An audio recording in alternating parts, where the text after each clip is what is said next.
Hello friends, India மற்றும் England cricket அணிகள் மோதும் 4வது டெஸ்ட் போட்டி பிப்ரவரி 23ஆம் தேதி ஜார்க்கண்ட் மாநிலம் ராஞ்சியில் துவங்கியது.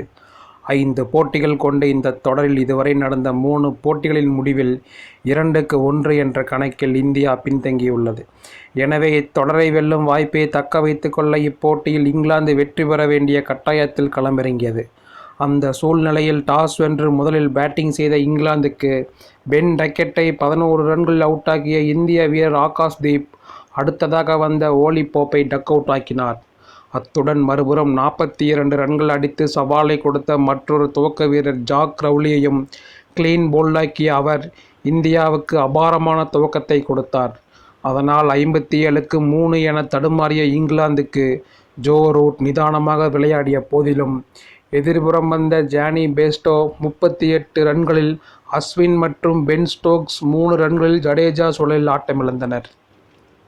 அதன் காரணமாக 112க்கு 5 என மேலும் தடுமாறிய இங்கிலாந்து 300 ரன்கள் தாண்டாது என்று எதிர்பார்க்கப்பட்டது.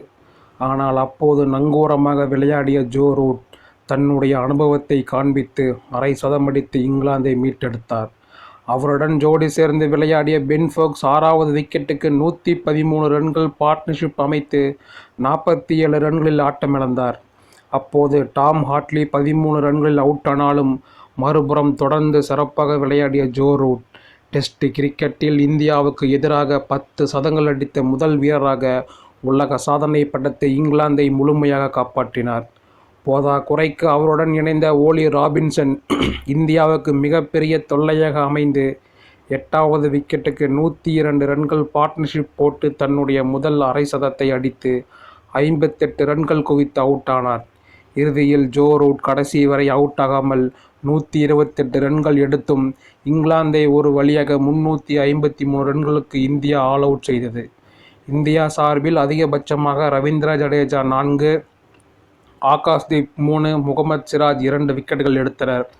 அந்த வகையில் என்னதான் ஆகாஷ்தீப் 3 விக்கெட்டுகள் எடுத்தாலும் முதல் 3 போட்டிகளில் பூம்ராவிடம் பெட்டி பாம்பாக அடங்கி வந்த ஜோ ரூட் இப்போட்டியில் அவர் இல்லாததை பயன்படுத்தி சதமடித்து இந்தியாவுக்கு சவாலை கொடுத்துள்ளார். மறுபுறம் 112க்கு 5 என சரிந்த இங்கிலாந்தை 353 ரன்கள் அடிக்கும் அளவுக்கு 2வது பகுதியில் சுமாராக செயல்பட்ட இந்தியா 300 ரன்களுக்குள் ஆல் அவுட் செய்யும் வாய்ப்பை நழுவவிட்டு இப்போட்டியில் பின்தங்கியுள்ளது என்றே சொல்லலாம்.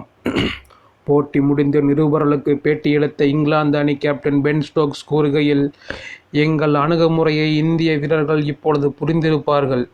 இனிமேல் தான் எங்கள் ஆட்டமே ஆரம்பிக்கப் போகிறது.